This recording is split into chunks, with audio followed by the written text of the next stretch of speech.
Okay guys, so it's Ashley here with the Burgos experience.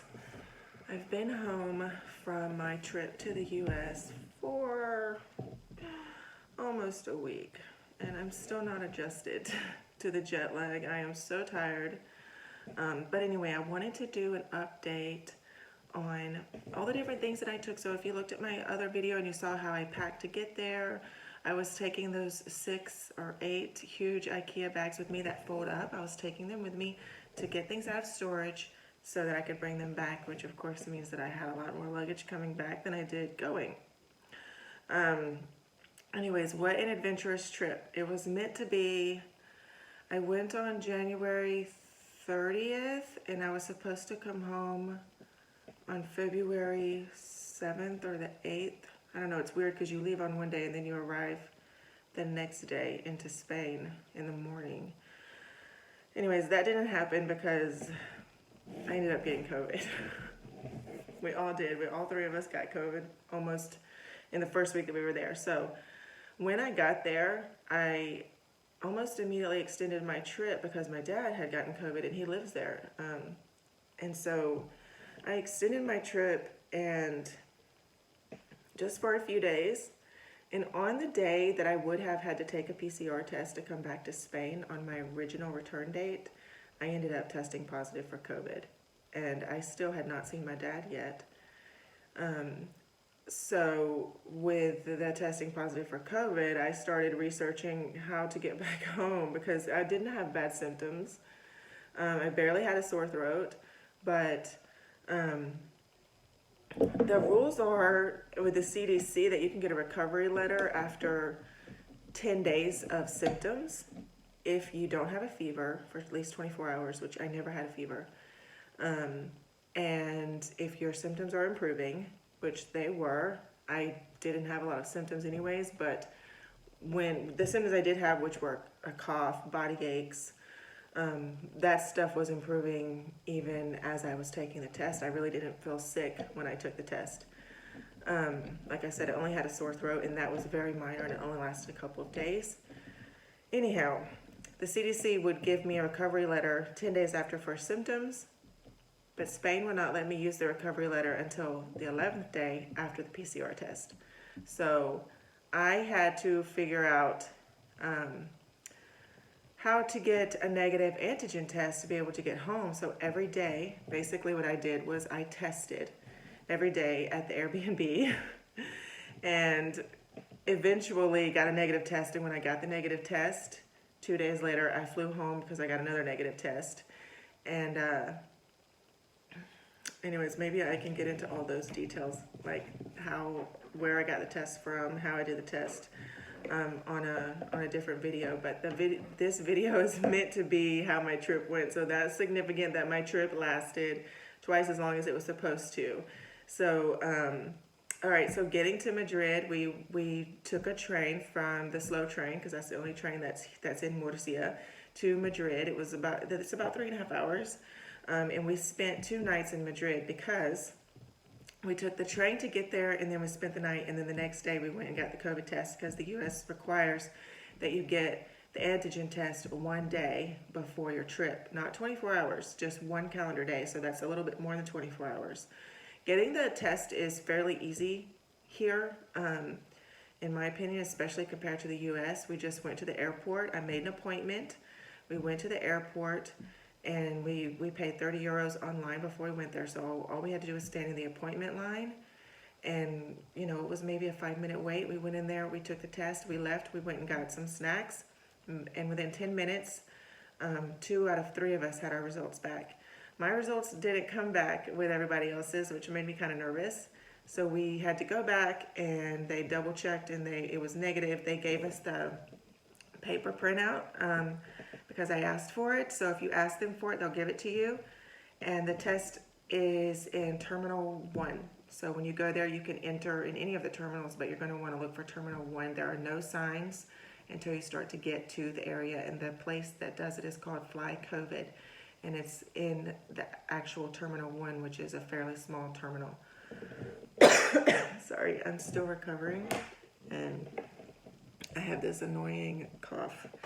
Anyway, Okay, so now the stroller. I showed the stroller. I have since in the first video or the second video where like I was shaking it because I couldn't figure out how to totally open it. I had never opened it up at that point. It's fairly easy to open. Once you open the stroller, you just push the bars straight. It's just this little joint that's on both sides, and I typically just do it with my foot. But I have learned how to open it, and it traveled well. It did fit in the overhead. It's the Best Ray travel stroller. It fit in the overhead compartment, and it folds up really small. It's really light. The only thing that some reviews said was that the bag rips that it comes in, and it does. After all the traveling, so traveling there, I carried it with me, and it did not have a hole in it yet. But after I had checked it one time, the bag was already ripped. So I did end up checking it at the gate on the way home because I had so much stuff. But going there, I did not check it. I wanted to have it for the time savings. I didn't want to have to wait at the gate for the stroller on my layover, or when I got to Nashville late at night after traveling all those hours, knowing that I was going to have to go also get a rental car. I didn't want to have to also be waiting with my kids for the checked stroller.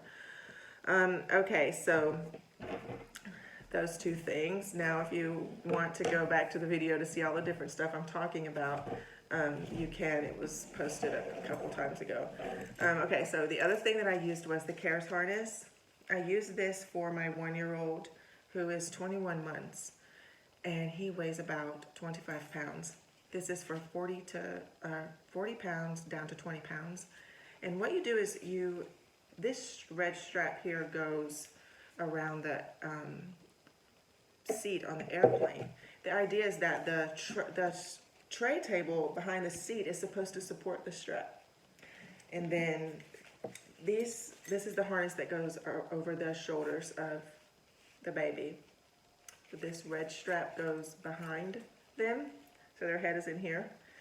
And then this harness goes across, so their shoulders are under here, and this strap is like this, okay? The red strap is not on their neck, it's behind their head.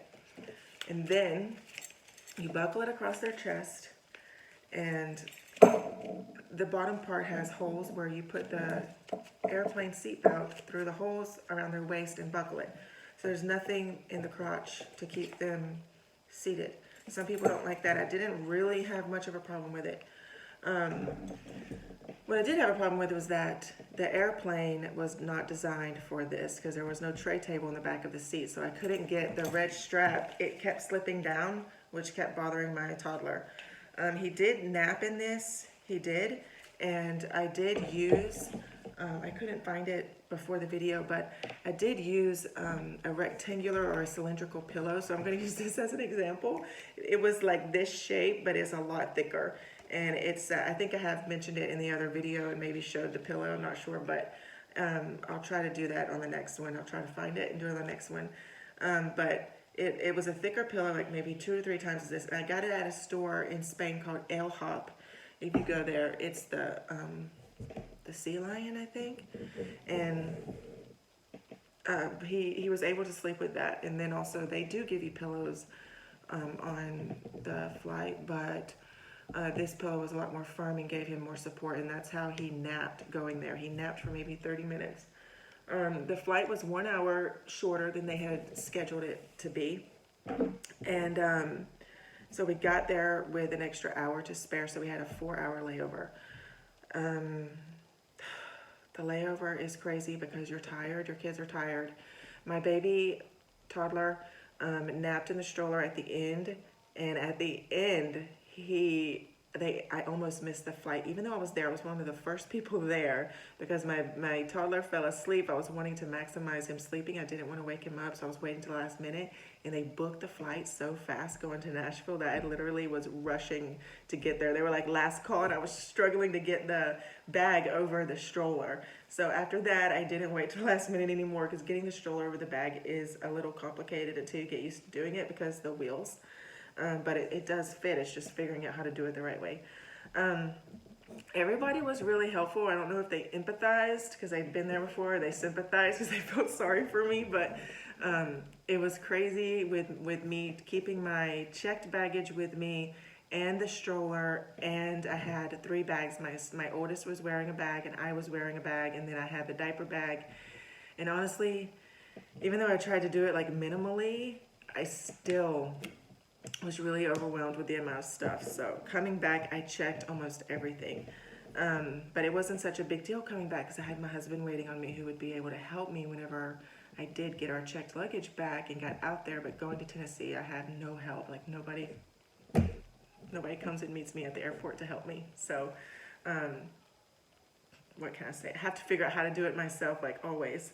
Okay, so I wanted to talk about the little activities that my kids use. So my toddler used almost everything that I packed, which was great. But my 7-year-old at the time, who's now 8, he did not. So this is the only activity that I packed that he also used. Oh, and the fish, the magnetic fish thing that I showed, they used that too. And that game also came from El Hop. But this is the magnet activity that I found at Carrefour in Spain. It's just a little maze, and they did use this. And then I did mention in one of my previous videos, at El Hop I found a felt mat with magnetic fish, and it comes with 2 fishing poles, so it's perfect for 2 kids to play with, and they did play with that. But my oldest, that's it. He didn't use anything else other than his Chromebook. He likes to play soccer games on here, and this is a really, the Chromebook is really good because he likes it that he can turn it backwards and play his games on it. So he can hold it kind of like an iPad and not be using it as a computer. He likes that it's holding it kind of like a book or an iPad. And it's really good. This cost us under $400, and we got it 1 year ago before we moved to Spain, so it has the US keyboard. Okay, so at the layover, my baby did nap in the stroller, so it was definitely worth having the stroller and keeping it because he's used to napping in strollers. When I was in Madrid, they did check my carry-ons twice for some reason. They thought they would be too big, but they weren't, and I knew that they weren't, so they fit fine. Let's see, the connecting airline wanted me to gate check my stroller, but I argued that it fit and that I was within all my limits of all the carry-ons I was allowed to have and personal items, and I wanted to keep the stuff with me because, like I said, when I arrived in Nashville, I did not want to have to wait on checked baggage of any sort. I wanted to get off the airplane with my kids, put the baby in the stroller so he would maybe go to sleep, and go get the rental car and get to the hotel that was 30 minutes away and sleep. Okay, so I argued my point and it was fine. They let me on, but they did try. So you need to be ready to be like, no, I'm taking my stuff with me, and know what you're allowed to have, and have everything measured with those luggage scales so that you know exactly what you're allowed to do. Okay, so when I got to the rental car, I had arranged to rent a car seat with my rental car. I know some people don't like doing that, but I'm telling you, sometimes you just have to do what is the easiest on you, because if I had to have toted the car seat with me on the trip going there, it just would have been so much harder on me. So I did not do that, and I rented the car seat, which I've done before in Spain, and not really had any significant issues with using the car seat. In this case, the car seat straps, it was like nobody fixed them in the US. And so I got the car seat and the straps were all messed up, and I was so tired. It was like 9 o'clock at night, and we had been traveling for I don't know how many hours at that point. And let's see, we left at around 1, 12, 11, 10, 9, 8, 7, so it'd be like 6 o'clock in the morning. So we were on like 14, 15 travel hours at that point.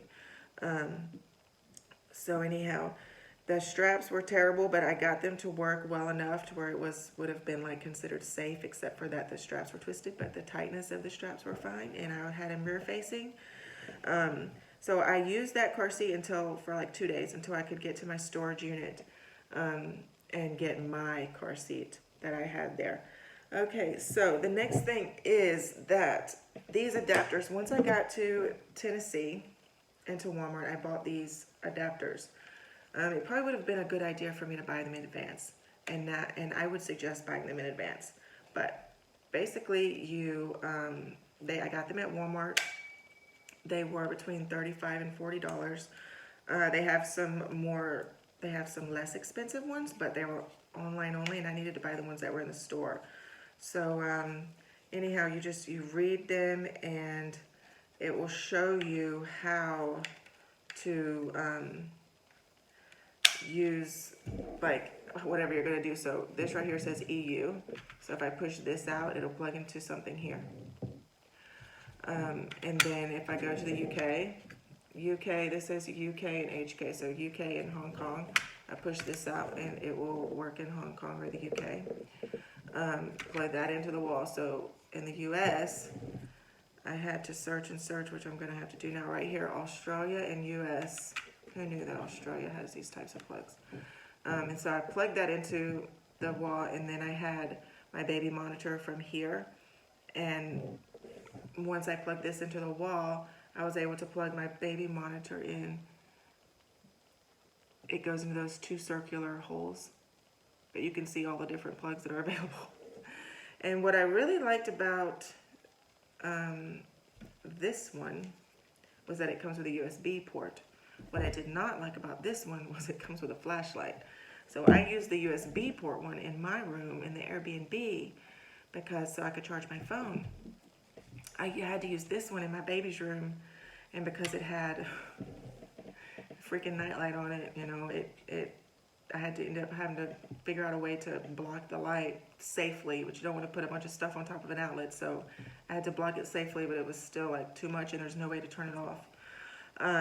As far as how my toddler sleeps in Airbnbs and hotels, he typically will use a pack and play. But this trip, he had switched at home from the pack and play to a floor bed because he's getting too big for a pack and play. So in the first night at the hotel in Tennessee, he did not sleep well in their little crib because it was too small, and he ended up sleeping in bed with me and my oldest son a couple of times. And so with that, I realized that he was no longer going to be able to sleep in a crib or a pack and play on these trips. I did not bring a pack and play at the Airbnb. They did not have one, but what I did was I looked for an Airbnb with a twin bed available, and I took the mattress off the Airbnb, off the twin bed, and put it into another room that was closer to us that had space on the floor. So you have to look at the pictures and make sure that the room is large enough to have a twin bed in the floor. And I thought that it was. I rearranged the room, put stuff in the closet, moved things around, and put the twin bed from another room into the room that was next to where me and my oldest son were sleeping. And so the toddler slept in his own room on a twin mattress floor bed. And then past that, when we got back to Spain and we stayed in a hotel for a couple of days, he slept part of the night in the pack and play that they gave us, and then the rest of the time he slept in a bed with a parent. So that's how he does it. We don't need a crib or a pack and play anymore. This trip showed that he does not need that, and he can sleep in a bed with us. So that's what we're going to do in the future. So in case you have a question about how he slept, because I know some people don't move their kids early from cribs, but we do. And so that's why he was able to sleep, and I didn't have to worry about bringing a pack and play with me or checking it or traveling with it or anything like that. Okay, so I think that's it. If you have any questions, I'm already at almost 20 minutes, so I'm going to stop. But if you have any questions, you can post them in the bottom. I'm going to make a second video about how I came back home. It's totally different. I took things that I learned going there and tried to make my life a little bit easier. And I already mentioned that I had my husband waiting on me in Madrid, so I did have help once I got to this airport, but getting to the airport was crazy in the US, and thank goodness I had people there who showed up to help me, that total strangers. So I'm going to talk about that in my next video, but in the meantime, you can post questions and I will follow up with you. And if you could give this a like if you got anything out of it. And that's it. I'll see you next time.